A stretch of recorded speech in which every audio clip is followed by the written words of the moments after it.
আসসালামু আলাইকুম, আমার নাম মোহাম্মদ ইয়াসিন আরাফাত। আর আজকে আমরা হোয়াইল লুপের আরেকটি সমস্যার সমাধান করব। তাহলে চলুন ভিডিওটি শুরু করা যাক। সর্বপ্রথম আমি একটি টেবিল নিয়ে নিচ্ছি। এখানে কলাম হবে হচ্ছে এন ডলার চিহ্নের জন্য একটি, M1 এর জন্য একটি, M2, M3, এরপর হচ্ছে কন্ডিশন, এরপর হচ্ছে M4, এরপর হচ্ছে T1, T2, T3, এরপর হচ্ছে প্রথম ইফ কন্ডিশনের জন্য একটি, এরপর হচ্ছে দ্বিতীয় ইফ কন্ডিশনের জন্য একটি, এরপর হচ্ছে এস ডলার চিহ্নের জন্য একটি, আর হচ্ছে আরেকটি আউটপুট। মোট হচ্ছে 14টি কলাম লাগবে আমাদের। তো আমি নিয়ে নিচ্ছি 14টি কলাম, আর হচ্ছে রো আমি নিচ্ছি আপাতত 30টি, যদি প্রয়োজন হয় তাহলে আরো বাড়িয়ে নিব। এখানে আমরা প্রথম লাইনে লিখছি হচ্ছে লাইন, এরপর হচ্ছে এন ডলার চিহ্ন, এরপর হচ্ছে M1, এরপর হচ্ছে M2, এরপর হচ্ছে M3, এরপর হচ্ছে কন্ডিশন, যদি M1 -1 হয় তাহলে লুপটি বন্ধ হয়ে যাবে। এরপর হচ্ছে M4, এরপর হচ্ছে T1, এরপর হচ্ছে T2, এরপর T3। এখন হচ্ছে ইফ কন্ডিশন M4 <50, এরপরে হচ্ছে আরেকটা ইফ কন্ডিশন M4 <70, এরপর হচ্ছে এস ডলার চিহ্ন, এরপর হচ্ছে আউটপুট।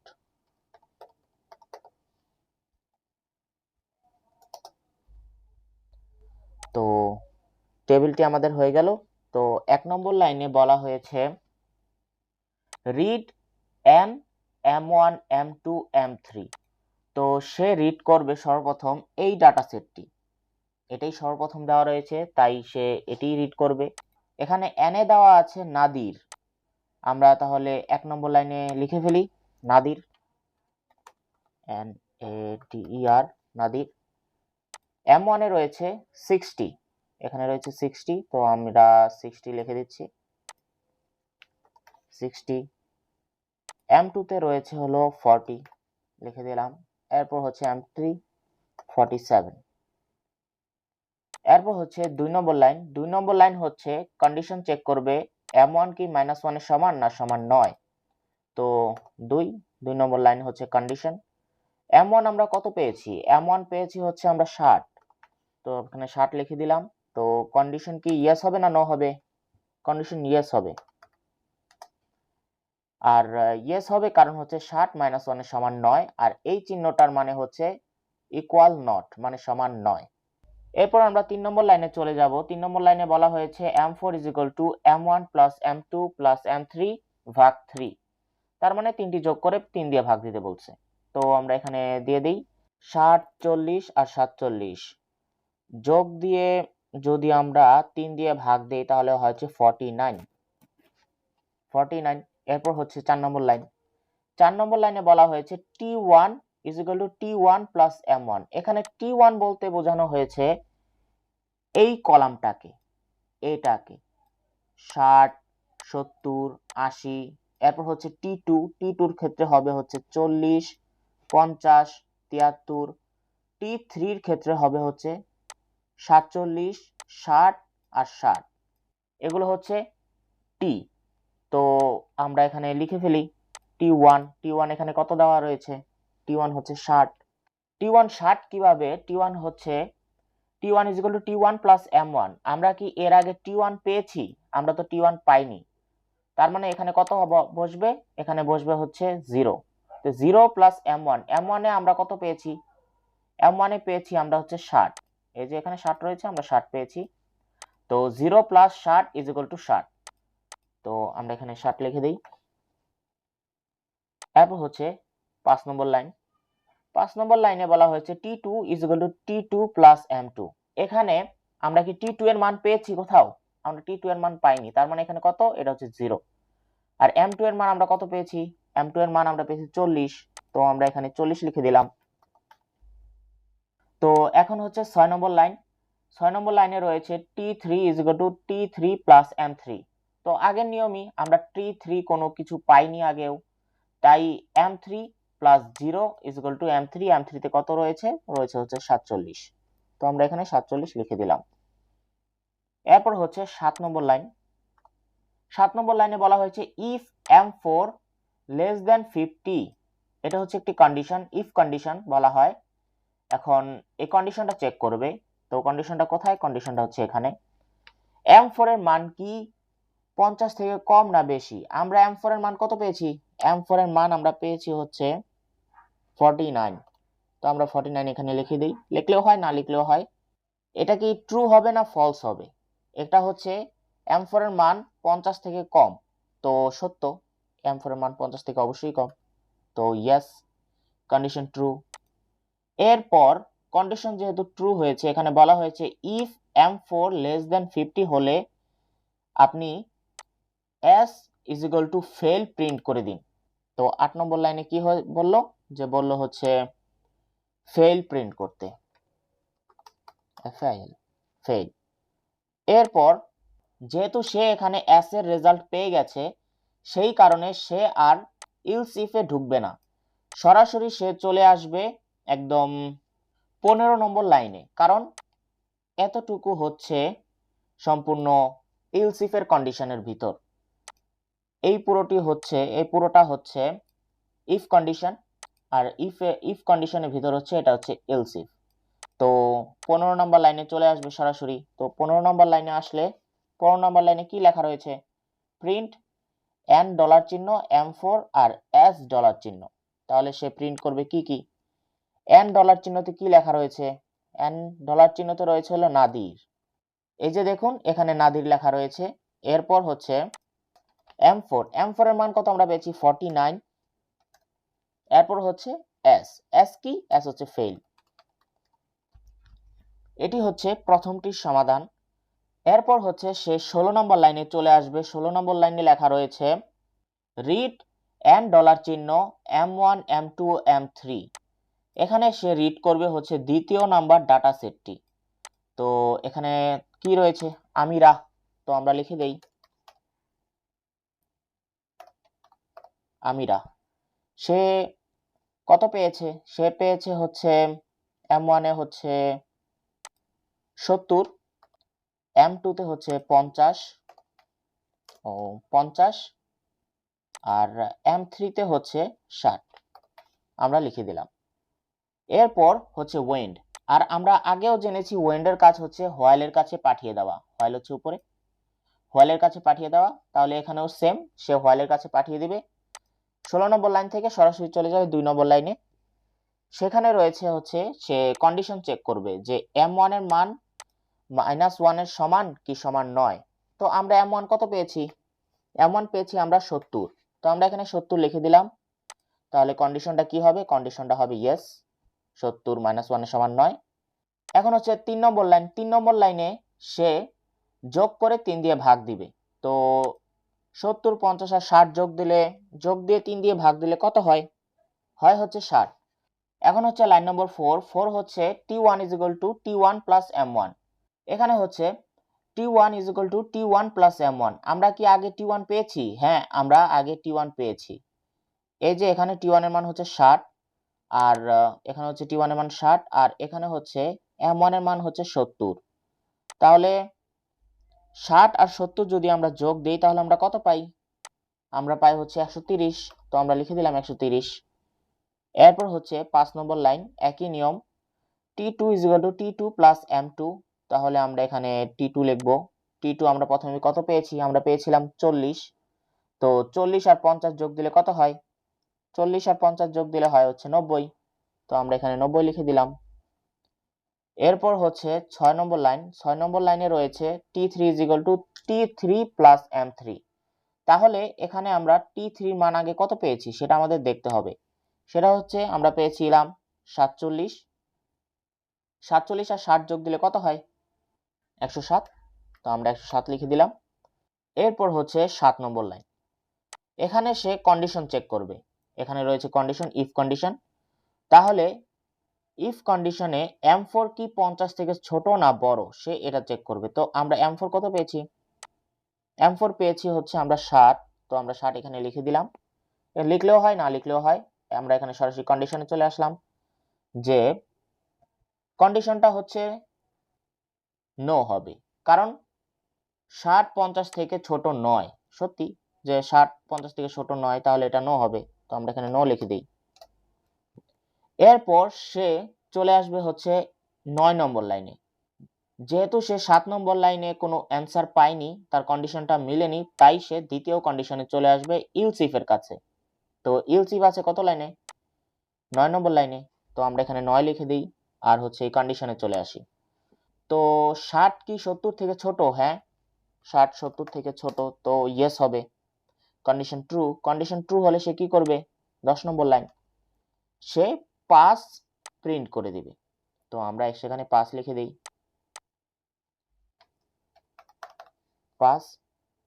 এরপর সে আর একটি লাইনও পড়বে না, সে সরাসরি চলে আসবে 15 নম্বর লাইনে। 15 নম্বর লাইনে আসার মেইন কারণই হচ্ছে সে এখানে রেজাল্ট পেয়ে গেছে যে s ইজ ইকুয়াল টু 5। তো সরাসরি 5 দিয়ে দিল। এরপর হচ্ছে 15 নম্বর লাইন। 15 নম্বর লাইনে রয়েছে প্রিন্ট এন ডলার চিহ্ন M4 অ্যাজ ডলার চিহ্ন। তাহলে এখানে কি হবে? এখানে হবে হচ্ছে এনে কি রয়েছে? আমিরা। তো আমরা আমিরা প্রিন্ট করে দেই, আমিরা। এরপর হচ্ছে সে M4 এ কত পেয়েছে? M4 এ পেয়েছে হচ্ছে 60। তো আমরা 60ও লিখে দেই। তো সে s এ কত পেয়েছে? 5। তো সেটাও লিখে দিলাম। তো আমাদের দ্বিতীয়বার লুপটি চালানো হয়ে গেছে। তো এবার আমরা তৃতীয়বার লুপ চালাবো। এখন হচ্ছে সে 16 নম্বর লাইনে চলে আসবে। তো 16 নম্বর লাইনে কি রয়েছে? আমরা এখানে লিখে দিই 16। 16 নম্বর লাইন এখানে রিড করবে হচ্ছে এই ডাটা সেটটি।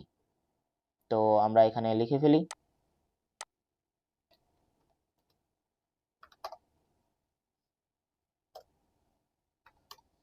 আসল। এরপর হচ্ছে সে M1 এ পেয়েছে হচ্ছে 80, M2 তে হচ্ছে 73, এরপর হচ্ছে 60। এখন হচ্ছে ওয়েন্ডের কাজ। 17 নম্বর লাইন ওয়েন্ডের কাজ। ওয়েন্ড আবার পাঠিয়ে দিবে হচ্ছে হোয়াইলের কাছে। তো হোয়াইল আবার কন্ডিশন চেক করবে 2 নম্বর লাইনে। 2 নম্বর লাইনে কন্ডিশন চেক করবে যে M1 এর মান কত? M1 এর মান আমরা কত পেয়েছি? 80। তো কন্ডিশন কি হবে? কন্ডিশন অবশ্যই ইয়েস হবে, কারণ 80 আর -1 সমান 9। এরপর হচ্ছে 3 নম্বর লাইন। 3 নম্বর লাইনের কাজ হচ্ছে M4 এর মান লেখা। M4 = M1 + M2 + M3 ভাগ 3। তো আমরা এখানে 3 লিখে দিলাম। এরপর হচ্ছে আমরা সেখানে লিখব গড় করে কত হয়েছে? গড় করে হবে হচ্ছে 71। এরপর হচ্ছে 4 নম্বর লাইন। 4 নম্বর লাইনে আসার পর সে আবারও T1 T2 T3 এভাবে চেক করবে। T1 এর মান আমরা লাস্ট কত পেয়েছি? আমরা পেয়েছি হলো 130। 130 আর 80 যোগ দিলে কত হয়? 210। তো আমরা 210 প্রিন্ট করে দিলাম। এরপর হচ্ছে 5 নম্বর লাইন। 5 নম্বর লাইনে সে আসবে T2 তে। T2 এর মান কত ছিল? T2 এর মান ছিল হচ্ছে 90। এখানে 90 লেখা রয়েছে। তো 90 90 আর 73 যোগ দিলে কত হয়? 90 আর 73 যোগ দিলে হয় 163। তো আমরা সেখানে 163 লিখে দিলাম। এরপর হচ্ছে 6 নম্বর লাইন। 6 নম্বর লাইন হচ্ছে T3। তো T3 তে আমরা কত পেয়েছি? আমরা লাস্ট পেয়েছিলাম হচ্ছে 107। এখানে রয়েছে 107। 107 এর সাথে যদি আমরা 60 যোগ দেই তাহলে হয় হচ্ছে 167। তো আমরা লিখে দিলাম 167। এরপর হচ্ছে সে 7 নম্বর লাইন থেকে সরাসরি চলে আসবে 9 নম্বর লাইনে। তো এখানে 9 নম্বর লাইন 9 লিখে দিলাম। 9 নম্বর লাইনে বলা হয়েছে M4 কি 70 থেকে ছোট না বড়? অবশ্যই ছোট হতে হবে। তো আমরা এখানে চেক করে দেখলাম যে না, 71 70 থেকে অবশ্যই বড়, তার মানে কন্ডিশনটা নো হবে। এরপর সে যেহেতু দুইবার নো পেয়েছে, এখানে বলা হয়েছিল যদি M4 এর মান 50 থেকে কম হয় তাহলে এটা প্রিন্ট করতে, যদি না হয় তাহলে, যদি M4 এর মান 70 থেকে কম হয় তাহলে এটা প্রিন্ট করতে, আর যদি এই দুইটাই যদি না হয় তাহলে সরাসরি এটি প্রিন্ট করতে। তো সে এখন 12 নম্বর লাইনে প্রিন্ট করবে হচ্ছে ক্রেডিট। তো আমরা এখানে ক্রেডিট লিখে দেই। ক্রেডিট আমরা লিখে দিলাম। এরপর হচ্ছে সে চলে যাবে একদম 15 নম্বর লাইনে। 15 নম্বর লাইনে কি লেখা রয়েছে, যে প্রিন্ট করতে হবে সবকিছু আসল। এরপর হচ্ছে সে M4 এ পেয়েছে হচ্ছে 71, আর এস ডলারে পেয়েছে হচ্ছে ক্রেডিট আমরা প্রিন্ট করে দিলাম। এরপর সে চলে যাবে হচ্ছে 16 নম্বর লাইনে। তো 16 নম্বর লাইনে কি রয়েছে, 16 নম্বর লাইনে রয়েছে রিড এন্ড ডলার চিহ্ন M1 M2 M3। তাহলে এখন সে কোন ডাটা সেটটি রিড করবে, সে রিড করবে হচ্ছে এই ডাটা সেটটি, সর্বশেষ ডাটা সেটটি সে রিড করবে। তো আমরা লিখে ফেলি, এখানে হচ্ছে ইন্ট M1 হচ্ছে -1, M2 -1, M3 হচ্ছে -1। তো আমরা লিখে ফেললাম। আমার আরো কয়েকটা রো প্রয়োজন, তাই আমি বানিয়ে নিচ্ছি। তো এরপর হচ্ছে 17 নম্বর লাইন। 17 নম্বর লাইন হচ্ছে ওয়েন্ডের কাজ হচ্ছে আবার হোয়াইলের কাছে পাঠিয়ে দেওয়া। তাহলে সে আবার হোয়াইলের কাছে পাঠিয়ে দিবে কত নম্বর লাইনে, 2 নম্বর লাইনে। তো সে আবার কন্ডিশন চেক করবে, M1 এর মান কত, আমরা পেয়েছি -1। তো এখানে কন্ডিশন কি হবে, কন্ডিশন অবশ্যই নো হবে, কারণ -1 আর -1 সমান নয়। এখানে কি বলা রয়েছে যে M1 কখনোই -1 হবে না, নট ইকুয়াল -1। তো এখানে সমান হয়ে গেছে, -1 সমান হয়ে গেছে, তার মানে কন্ডিশনটা নো। তো যখনই নো হয়ে যাবে তখনই সে এই সব প্রোগ্রামের কিছুই পড়বে না। 3 নম্বর লাইন থেকে একদম 17 নম্বর লাইন পর্যন্ত সে কিছুই পড়বে না, সে সরাসরি চলে আসবে 18 নম্বর লাইনে, কারণ লুপটি শেষ হয়ে গেছে। তো আমরা এখানে লিখে দিলাম 18 নম্বর লাইন। 18 নম্বর লাইনে বলা হয়েছে প্রিন্ট ম্যাথ ইংলিশ বাংলা। তো আমরা সেটি লিখে দিই, ম্যাথ ইংলিশ বাংলা। তো এরপর হচ্ছে 19 নম্বর লাইন। 19 নম্বর লাইনে কি বলা রয়েছে, 19 নম্বর লাইনে বলা হয়েছে প্রিন্ট T1/3, T2/3 আর T3/3। তো T1 আমরা সর্বশেষ কত পেয়েছি, T1 আমরা পেয়েছি 210, T2 পেয়েছি 163 আর T3 পেয়েছি 167। তো এগুলোকে 3 দিয়ে ভাগ দিয়ে প্রিন্ট করতে বলছে। তো আমরা এখানে প্রিন্ট করে দেই। তো 210 কে 3 দিয়ে ভাগ দিলে হয় হচ্ছে 70। এরপর হচ্ছে 163 কে 3 দিয়ে ভাগ দিলে হয় হচ্ছে 54.33। এরপর যদি আমরা 167 কে 3 দিয়ে ভাগ দিই তাহলে হয় 55.66। প্রোগ্রাম শেষ। আর সর্বশেষ আমরা লিখে দিই হচ্ছে স্টপ লিখলেও হয়, না লিখলেও হয়, কোনো সমস্যা নেই। আর আজকে আমরা দেখলাম হোয়াইল লুপের আরেকটি প্রবলেমের সমাধান। হোয়াইল লুপ বিভিন্ন টাইপের হতে পারে, এখানে আপনার কাছে এন্ডও দিয়ে দিতে পারে কন্ডিশনে, এন্ড, যেমন এই যে এন্ড এখানে রয়েছে, এন্ড দিয়ে দিলেও সেম। এরপর আপনার হোয়াইলটা মাঝখানেও দিতে পারে, উপরেও দিতে পারে, যে কোনো জায়গায় দিতে পারে। তো সবগুলোই সেম, আপনারা যেভাবে চান সেভাবেই করতে পারেন। তো আজকে ভিডিও এই পর্যন্তই। যদি আপনারা এমনই টিউটোরিয়াল আরো দেখতে চান তাহলে চ্যানেলটি অবশ্যই সাবস্ক্রাইব করবেন। আর যদি এর থেকেও অ্যাডভান্স কিছু শিখতে চান তাহলে অবশ্যই আমাদের ওয়েবসাইটে ভিজিট করবেন। ওয়েবসাইটের লিংক ডেসক্রিপশনে দেওয়া রয়েছে। আসসালামু আলাইকুম।